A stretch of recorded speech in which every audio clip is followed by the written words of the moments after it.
प्रगति और विकास का, आस और विश्वास का, जन जन के जीवन की खुशहाली का दर्पण, जन जन के जीवन की खुशहाली का दर्पण। ये है कृषि दर्शन, ये है कृषि दर्शन, ये है कृषि दर्शन। किसान भाइयों नमस्कार। कृषि दर्शन कार्यक्रम में आप सभी का हार्दिक स्वागत है।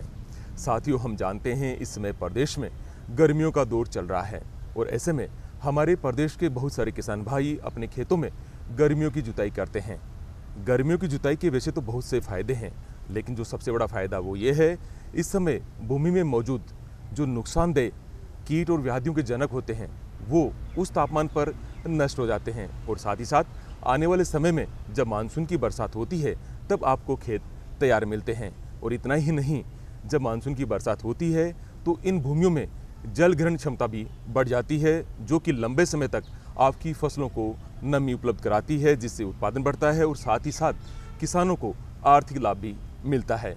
और आइए बात करते हैं आज आपके लिए क्या खास है।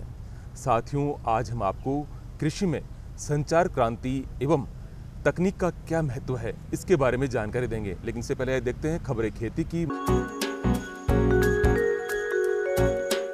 किसान भाइयों नमस्कार, खबरें खेती की में आपका स्वागत है। आइए देखते हैं खेती से जुड़ी आज की खास खबरें।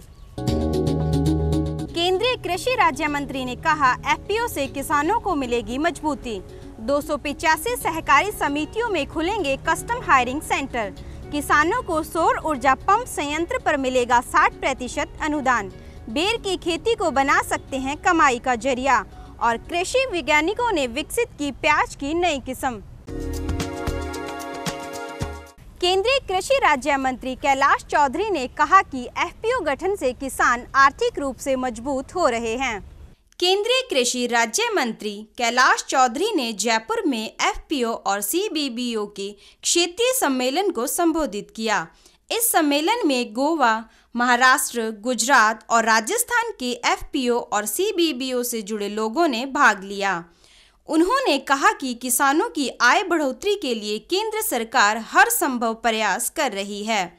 किसानों को आर्थिक रूप से मजबूत करने के लिए सरकार लगातार कदम बढ़ा रही है। उन्होंने सीबीबीओ और एफपीओ को इस उद्देश्य की अहम कड़ी बताया। उन्होंने कहा कि किसानों को उपज का उचित मूल्य दिलाने के लिए कृषि मंडियों को ई नाम से जोड़ा जा रहा है। प्रधानमंत्री नरेंद्र मोदी ने 10,000 एफपीओ बनाने का लक्ष्य रखा है। लगातार इसका दायरा बढ़ाकर किसानों को जोड़ने की कवायद की जा रही है। उन्होंने कहा कि पहले की सरकारों ने किसानों पर ध्यान दिया होता तो आज किसानों की यह स्थिति नहीं होती। उन्होंने बताया कि पहले तक कृषि का अधिकतम बजट 23,000 करोड़ रुपए होता था, जिसे बढ़ाकर मोदी सरकार ने 1,32,000 करोड़ रुपए किया है। उन्होंने बताया कि सरकार ने एफपीओ और सीबीबीओ की ग्रेडिंग का काम शुरू किया है। ग्रेडिंग के आधार पर अच्छा काम करने वाले एफपीओ और सीबीबीओ को सरकार अलग से प्रोत्साहन देगी। श्री चौधरी ने कहा कि अगर किसानों को एफपीओ अपने स्तर पर नहीं जोड़ पा रहे हैं तो उन्हें जोड़ने के लिए एमपी, एमएलए और दूसरे जनप्रतिनिधियों का सहयोग भी लिया जाना चाहिए। उन्होंने कहा कि अब देश का किसान खेती भी करेगा और व्यापार भी करेगा। ग्राम सेवा सहकारी समिति स्तर पर किसानों को किराए पर कृषि यंत्र मिलेंगे। इसके लिए सरकार ने श्री गंगानगर, हनुमानगढ़ सहित राज्य की 285 समितियों का चयन किया है। कृषि को बढ़ावा देने के लिए ग्राम सेवा सहकारी समिति स्तर पर किसानों को अब किराए पर कृषि यंत्र मिलेंगे। इसके लिए राज्य भर की 285 समितियों पर कस्टम हायरिंग सेंटर स्थापित किए जा रहे हैं। इन सेंटर्स पर उन्नत किस्म के कृषि यंत्रों की खरीद करने पर 22 करोड़ 80 लाख रुपए की राशि खर्च की जा रही है। इसमें श्री गंगानगर जिले की 7 और हनुमानगढ़ जिले की 8 ग्राम सेवा सहकारी समितियों का चयन किया गया है। इन समितियों में 1 करोड़ 20 लाख रुपए की लागत से कस्टम हायरिंग सेंटर पर कृषि यंत्रों की खरीद की जा रही है। गौरतलब है कि कृषि कार्य में वर्तमान में मशीनीकरण ज्यादा बढ़ता जा रहा है और छोटी जोत के किसानों के पास ट्रैक्टर, ट्रॉली और अन्य कृषि यंत्र नहीं हैं। इस बढ़ती महंगाई में इन किसानों के लिए कृषि यंत्र खरीदना बहुत मुश्किल है। ऐसी स्थिति में समिति स्तर से जुड़े छोटे किसानों को समिति स्तर पर खाद, बीज, अन्य कृषि आदान सहित कृषि यंत्र बहुत कम दर पर किराए पर सहज उपलब्ध होंगे। इससे किसानों को बड़ी राहत मिलेगी। प्रधानमंत्री किसान ऊर्जा सुरक्षा और उत्थान महाभियान योजना में किसानों को सौर ऊर्जा पंप संयंत्र स्थापित करने पर 60% तक का अनुदान दिया जा रहा है। प्रधानमंत्री किसान ऊर्जा सुरक्षा और उत्थान महाभियान योजना में किसानों को सौर ऊर्जा का उपयोग करने के लिए सरकार प्रोत्साहित कर रही है। सौर ऊर्जा पंप संयंत्र स्थापित करने के लिए किसानों को 60% अनुदान उपलब्ध करवाया जा रहा है। बांसवाड़ा के सहायक निदेशक उद्यान ने बताया कि पीएम कुसुम योजना में समस्त श्रेणी के कृषकों को उद्यान विभाग के द्वारा 60% का अनुदान दिया जा रहा है। अनुसूचित जाति एवं अनुसूचित जनजाति के किसानों को 45,000 रुपये का अतिरिक्त अनुदान दिया जाएगा। उन्होंने बताया कि सौर ऊर्जा पंप संयंत्र स्थापना के लिए जिले के जिन किसानों ने पूर्व में ई मित्र पर आवेदन किए थे तथा उनकी प्रशासनिक स्वीकृति जारी नहीं हुई है, उनको राज किसान पोर्टल पर पुनः आवेदन करना होगा। ऐसे कृषकों से पूर्व में किए गए आवेदन का टोकन नंबर व सूचना राज किसान साथी पोर्टल पर आवेदन करते समय दर्ज करानी होगी। उन्होंने बताया कि नए आवेदक अपना आवेदन राज किसान पोर्टल पर ऑनलाइन करेंगे। उन्होंने बताया कि नए आवेदन करने वाले कृषकों की वरीयता पूर्व में ई मित्र पर आवेदन कर चुके लंबित आवेदनों के बाद मानी जाएगी। कृषि महाविद्यालय कुम्हेर में ग्रामीण कृषि उद्यमिता विकास योजना में विद्यार्थियों को बेर की कटाई छटाई की प्रायोगिक जानकारी दी गई। इस अवसर पर कृषि महाविद्यालय कुम्हेर के डीन डॉक्टर उदय भान सिंह ने बताया कि शुष्क क्षेत्रों में मृदा और पर्यावरणीय परिस्थितियां दोनों ही अति विषम होती हैं। ऐसे पर्यावरणीय परिस्थितियों में जहां अन्य फसलें ठीक से नहीं उग पाती, वहीं बेर की बागवानी से कम लागत में अधिक आमदनी ली जा सकती है। उन्होंने बताया कि बेर में नई वृद्धि पर फल आते हैं, इसीलिए नई वृद्धि को प्रोत्साहित करने के लिए बेर की प्रूनिंग जरूरी है। उन्होंने बताया कि बेर में प्रूनिंग करने का सही समय मई माह का प्रथम पखवाड़ा है। इस समय बेर के पौधे सुषुप्तावस्था में होते हैं। उन्होंने बताया कि प्रूनिंग में मोटी शाखाएं नहीं काटनी चाहिए, बल्कि फल धारण करने वाली पतली शाखाओं का 1/3 भाग ही काटना चाहिए। इसके अलावा सूखी, बीमारीग्रस्त अथवा एक दूसरे की वृद्धि को प्रभावित करने वाली शाखाओं को भी काट देना चाहिए। उन्होंने बताया कि बेर की प्रूनिंग के तुरंत बाद 3 भाग कॉपर ऑक्सीक्लोराइड और 1 भाग पानी के घोल का छिड़काव अथवा कटे भाग पर बोर्डो पेस्ट लगाना चाहिए। हरियाणा कृषि विश्वविद्यालय हिसार के कृषि वैज्ञानिकों ने प्याज की नई किस्म विकसित की है। वैज्ञानिकों ने नव विकसित किस्म को HOS 3 नाम दिया है। हरियाणा कृषि विश्वविद्यालय हिसार के वैज्ञानिकों ने प्याज की एक खास किस्म विकसित की है। इस किस्म को HOS 3 नाम दिया गया है। विश्वविद्यालय के कुलपति प्रोफेसर BR कंबोज ने बताया कि प्याज की यह किस्म न सिर्फ पैदावार में अच्छी है, बल्कि इसमें अंकुरण भी कम होगा। इसकी खासियत को देखते हुए दक्षिण भारत की एक निजी बीज कंपनी ने विश्वविद्यालय के साथ करार किया है, ताकि इसे देश के दूसरे राज्यों के किसानों तक भी पहुंचाया जा सके। उन्होंने बताया कि इस किस्म के प्याज की औसत पैदावार 350 क्विंटल प्रति हेक्टेयर तक है। इस किस्म के प्याज हल्के और कांस्य रंग के गोलाकार होते हैं। इसमें भंडारण के दौरान सिर्फ 3.7% उत्स्फुटन और 7.2% अंकुरण होती है। यही बात इसे किसानों के लिए फायदेमंद बनाती है। उन्होंने बताया कि कंपनी और विश्वविद्यालय के समझौते के बाद अब इस किस्म के प्याज का बीज दूसरे प्रदेशों तक भी पहुंचेगा। MOU पर हस्ताक्षर होने के बाद अब उपरोक्त बीज कंपनी विश्वविद्यालय को लाइसेंस फीस देगी, जिसके तहत उसे बीज के उत्पादन और मार्केटिंग का अधिकार मिलेगा।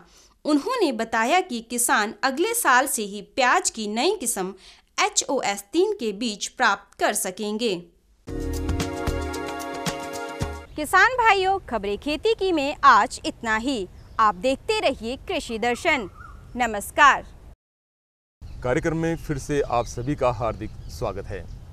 साथियों, संचार क्रांति इस युग की सबसे बड़ी अहम घटक है। इस समय आम आदमी को अपना जीवन यापन करने के लिए छोटे स्तर से बड़े स्तर तक सूचना एवं संचार क्रांति पर निर्भर रहना पड़ता है, चाहे बात शिक्षा की हो या कृषि की हो। लेकिन आज हम यहाँ बात कृषि की करेंगे। कृषि में संचार क्रांति एवं सूचना का क्या महत्व है, इसकी जानकारी देने के लिए आज हमारे साथ में हैं KVK दौसा की एक विषय विशेषज्ञ डॉक्टर सुनीता कुमारी। सुनीता जी, इस कार्यक्रम में बहुत बहुत आपका स्वागत है।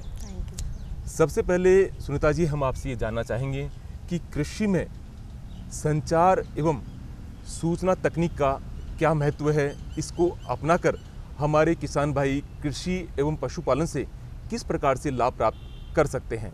सभी किसान भाइयों को मेरा राम राम। आपने आज के इस प्रोग्राम में बहुत ही संचार क्रांति से रिलेटेड किसानों के लिए काफ़ी अच्छा क्वेश्चन किया है। संचार क्रांति क्या है? संचार एक माध्यम है जिसे एक व्यक्ति से दूसरे व्यक्ति को हम कोई भी सूचना है वो पहुंचाएं। उसमें ये कंडीशन रहती है कि वो उसके समझ में आ रही है क्या, उसके लिए माध्यम की ज़रूरत पड़ती है। अब माध्यम, संचार माध्यम कई तरह के हो सकते हैं। संचार माध्यम आज के समय में जो तकनीकी क्रांति की बात कर रहे हैं हम, तो उसमें संचार माध्यम है अपना रेडियो है, टेलीविज़न है, मोबाइल फ़ोन है। आज के इस कोरोना काल में मोबाइल का यूज़ बहुत ज़्यादा हो रहा है, तो मोबाइल के थ्रू हम काफ़ी कृषि से संबंधित संदेश भी भेज सकते हैं, जिसमें हम व्हाट्सएप ग्रुप का यूज़ कर सकते हैं और इंटरनेट के यूज़ से हम वीडियो कॉलिंग, वीडियो कॉन्फ्रेंस के ज़रिए भी हम किसानों को प्रशिक्षण देकर किसान इससे लाभ ले सकते हैं। आज अभी हम अपने देश की बात करें तो देश के लगभग 65 से 70% आबादी है जो कृषि पर निर्भर है, लेकिन कृषि में खाद्यान्न का उचित उत्पादन होने के बावजूद भी हमारे लिए जिस तरह से जनसंख्या बढ़ रही है, तो आने वाले समय के लिए चिंता का विषय है। नीति आयोग की 2011-12 की रिपोर्ट में हम बात करें तो जो संपूर्ण रूप से आजीविका कृषि पर जिनकी निर्भर थी, उसका 1/5वां हिस्सा है वो आज भी गरीबी रेखा से नीचे जीवन यापन कर रहा है। इसके निवारण के लिए एक सूचना तकनीक जो है, संचार क्रांति है, ये अच्छा काम कर रही है, कर सकती है। इसके प्रचार प्रसार की हमें आवश्यकता है। ये तो रही बात महत्व की। जी सर। अब आप हमारे किसान भाइयों को ये बताएं कि जो भी कृषि में अनुसंधान कार्य हो रहे हैं, उनको किसानों तक किन किन संचार माध्यमों से पहुंचाया जा सकता है। संचार के माध्यम जो हैं वो किसानों के लिए बहुत ही लाभदायक हैं। संचार के माध्यम अपन बात करें तो वर्षों पुराने माध्यम की बात करें, अपन रेडियो है, अपना दूरदर्शन है, जिसके माध्यम से किसान अपना ज्ञानवर्धन कर सकते हैं। दूरदर्शन पे जो लाइव प्रोग्राम आते हैं, प्रश्नोत्तरी कार्यक्रम है, जिसमें किसान अपने डायरेक्ट प्रश्न करके उसका आंसर वहाँ से लेके अपने फसल उत्पादन, पशुपालन आदि में अपनी समस्या का समाधान कर सकते हैं। इसके अलावा जो अपनी कृषि विश्वविद्यालय अपने देश में है, जितने भी कृषि विश्वविद्यालय हैं, सब ने अपनी वेबसाइट पे मौसम आधारित, कृषि आधारित और अपने जो पशुपालन आधारित सूचनाएं हैं वो समय समय पर उस पर अपडेट करते रहते हैं, जिनको इंटरनेट का यूज़ कर किसान लाभ ले सकता है। इसके अलावा एक माध्यम है जो पढ़े लिखे किसान हैं, जो हर विश्वविद्यालय, कृषि विश्वविद्यालय है जो पत्र पत्रिकाएं अपनी मंथली प्रकाशित करता है, जिसका कृषि विश्वविद्यालय नाम मात्र का चार्ज लेता है। उससे किसान उसमें लेख पढ़कर अपनी कृषि और अपने पशुपालन और बागवानी में लाभ ले सकता है, अपनी आय बढ़ा सकता है। और आज के इस सूचना क्रांति के दौर में जो सबसे आगे बढ़ रहा है, अपने मोबाइल जो आज घर घर में स्मार्टफोन उपलब्ध है, चाहे वो बच्चों के पास हो या किसान के, बड़े लिखे किसान के पास हो, उसका भी एक कृषि में काफ़ी महत्व है। उस मोबाइल से भी किसान ज्ञान अर्जन कर सकता है। हमारी केंद्र सरकार, राज्य सरकार, ये सब मोबाइल पे मैसेज के थ्रू भी कृषि की जानकारी उपलब्ध कराती हैं। वीडियो कॉन्फ्रेंसिंग के जरिए भी हम अपन मीटिंग करके गूगल मीट के माध्यम से प्रशिक्षण लेके भी हम किसान अपनी समस्या का समाधान कर सकता है। जो जिस भी संबंधित खेती करनी है उसका प्रशिक्षण लेकर वो ज्ञान अर्जन करके अपनी आय में वृद्धि कर सकता है। सुनीता जी, हमारे दर्शकों को आप ये बताएं कि जितनी भी प्रचार प्रसार की जो सामग्री होती है वो हमारे किसान भाई कहाँ से प्राप्त कर सकते हैं? राजेश जी, आपने मुझसे बहुत ही अच्छा प्रश्न किया है कि किसानों को ये कहाँ से सूचना मिलेगी कि इस तरह से हम घर बैठे भी कृषि से संबंधित जानकारी प्राप्त कर सकते हैं। तो इसके लिए प्रसार प्रणाली कार्य करती, कृषि प्रसार प्रणाली कार्यरत है, जो हर कृषि विभाग के पर्यवेक्षक हैं, कृषि अधिकारी हैं, कृषि हर जिले में कृषि विज्ञान केंद्र बने हुए हैं जहाँ पर वो प्रशिक्षण लेकर जानकारी ले सकते हैं। इसके अलावा जो NGO है, समूह चर्चा करके किसान इस तरह की जानकारी ग्रहण कर सकते हैं। और समय समय पर कृषि विज्ञान केंद्र के द्वारा भी किसानों के ज्ञान अर्जन के लिए इस तरह के प्रशिक्षण दिए जाते हैं प्रसार शिक्षा विभाग में कि कौन कौन से माध्यम हैं, जैसे आप टीवी का यूज़ कर सकते हो, रेडियो का यूज़ करते हो, किस समय कौन सी खेती बाता कार्यक्रम आता है, कौन सी पत्रिका आती है, इनका समय समय पर किसान केंद्र पर आकर या कृषि विज्ञान केंद्र के जो वैज्ञानिक हैं वो किसानों के खेत पर जाके भी किसानों को प्रशिक्षण देकर ये सब चीज़ें बताते रहते हैं ताकि किसान अपनी आजीविका बढ़ा सके और अपना जो देश का जो मुद्दा है आय दुगुनी करने का, उसमें सफल हो सके। सुनीता जी, जैसे हम सभी जानते हैं इस कोरोना काल में मोबाइल का उपयोग हर जगह बढ़ा है, चाहे वो शिक्षा हो, ऑफिसेज हों, सरकारी ऑफिस हों, सभी जगह ऑनलाइन का बड़ा ही सिस्टम चला। क्या मोबाइल का यूज़ हमारे किसान भाई करके अपनी खेती को बढ़ावा दे सकते हैं? जी सर, आज के युग में कोरोना काल में बहुत ही अच्छा प्रश्न राजेश जी आपने मुझसे किया। कोरोना काल में मोबाइल सिर्फ एक ऑडियो कॉलिंग करने के लिए पर्पज़ से नहीं रह गया है। आज हमारे गांव में किसानों के पास घर घर में जाके देखें तो उनके पास सबके पास स्मार्टफोन अवेलेबल हैं, उपलब्ध हैं और इंटरनेट सुविधा हर गांव में उपलब्ध है। तो किसान उसका अपनी खेती बाड़ी से रिलेटेड काफ़ी यूज़ ले सकते हैं, जिसके लिए मैं आपको बताना चाहूँगी कि कृषि विज्ञान केंद्र, आप राजस्थान में हो या चाहे भारत के किसी भी कृषि विज्ञान केंद्र, लगभग सभी कृषि विज्ञान केंद्र ने मोबाइल ऐप बना रखे हैं जिस पे वो कृषि से संबंधित जानकारी है, मौसम आधारित जानकारी है या जो फसलों में कीट या बीमारियां जो लग रही हैं उनकी जानकारी वो वहाँ पर उपलब्ध कराते हैं समय समय पर। और किसान भी उस ऐप को अपने मोबाइल के गूगल प्ले स्टोर से डाउनलोड करके और उसमें अपना क्वेश्चंस लिख सकता है, भेज सकता है, जिसका कृषि वैज्ञानिक, संबंधित कृषि वैज्ञानिक उस क्वेश्चन का आंसर उसी ऐप के माध्यम से किसान तक मैसेज के थ्रू पहुंचाते हैं। अपने राजस्थान में दौसा कृषि विज्ञान केंद्र है जिसने साल भर पहले अपना एक ऐप बनाया है जिसका किसान काफ़ी लाभ ले रहे हैं। और इस कोरोना काल की जो आपने बात करी थी इसमें मैं आपको बताना चाहूँगी कि कृषि विज्ञान केंद्र दौसा समय समय पर व्हाट्सएप एडवाइजरी जारी कर रहा है और मोबाइल ऐप पे भी सूचना दे रहा है। इसके अलावा गूगल मीट जो एक आज का सबसे मुख्य जो शिक्षा में भी कह सकते हैं, तो आज के टाइम किसान भी कम नहीं है। कोरोना काल में कृषि विज्ञान केंद्र दौसा पर कम से कम 700 किसानों ने प्रशिक्षण लेकर कृषि से संबंधित जानकारी अर्जित की है और धीरे धीरे किसान इसकी तरफ अग्रसर है, क्योंकि जैसे गर्मी का काल है इसमें आके और वो प्रशिक्षण ले तो उसमें काफ़ी उसको सुविधा कम महसूस होती है।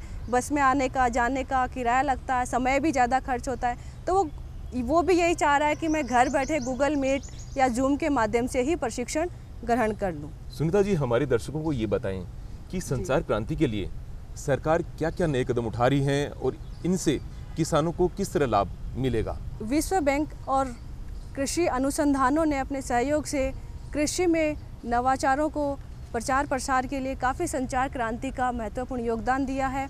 इसके लिए हमारी जो कृषि सहकारिता एवं किसान कल्याण मंत्रालय ने एक ऐप बनाया है जिसका नाम है किसान सहायता ऐप, जिस पे किसान को सर सारी चीज़ें अवेलेबल हैं। वो मार्केटिंग कहाँ करेगा, उस पे उसको खाद कहाँ मिलेगी, पूरे देश की सारी जो मंडी है, पूरे देश के फर्टिलाइज़र विक्रेता हैं, बीज विक्रेता हैं, दवाई विक्रेता है, सबके फ़ोन नंबर पते समेत उस पर रजिस्टर्ड है। तो किसान घर बैठे उस ऐप से जानकारी ले सकता है और कृषि आदान मंगवा सकता है और अपना घर बैठे उसका लाभ ले सकता है। इसी तरह से केंद्र सरकार ने एक ऐप बना रखा है जिसमें CHC फार्म मशीनरी ऐप, जिसको हम कह सकते हैं custom hiring centre farm app.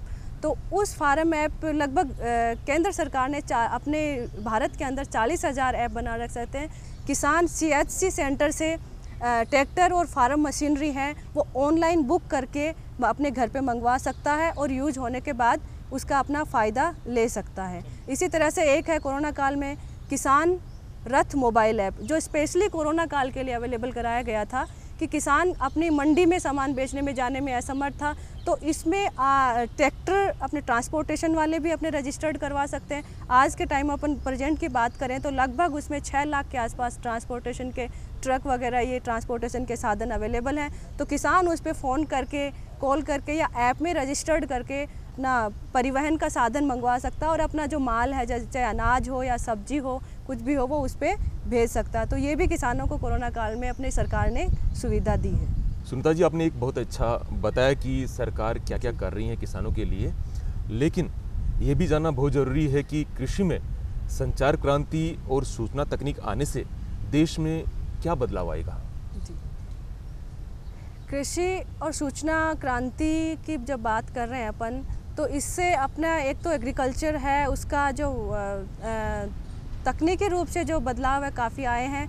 इसमें किसान अपना कार्य कम समय में अधिक कर पा रहा है, क्योंकि नई नई तकनीकी जो शोध संस्थानों से डेवलप की है उसका प्रचार प्रसार के माध्यम से किसानों तक पहुंच रहा है और और भी पहुंचाने की आवश्यकता है। आने वाले समय में जो काम 1 घंटे में होना था वो मशीनरी से 10 मिनट में होने की संभावना है, ताकि किसान अपना कम समय में अधिक उत्पादन बढ़ा के आर्थिक स्थिति मजबूत कर सके अपनी।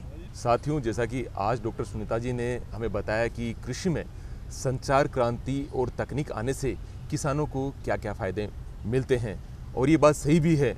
अगर कृषि में संचार क्रांति आएगी और सूचना किसानों तक समय पर पहुंचेगी तो निश्चित रूप से किसानों को इसका फ़ायदा मिलेगा।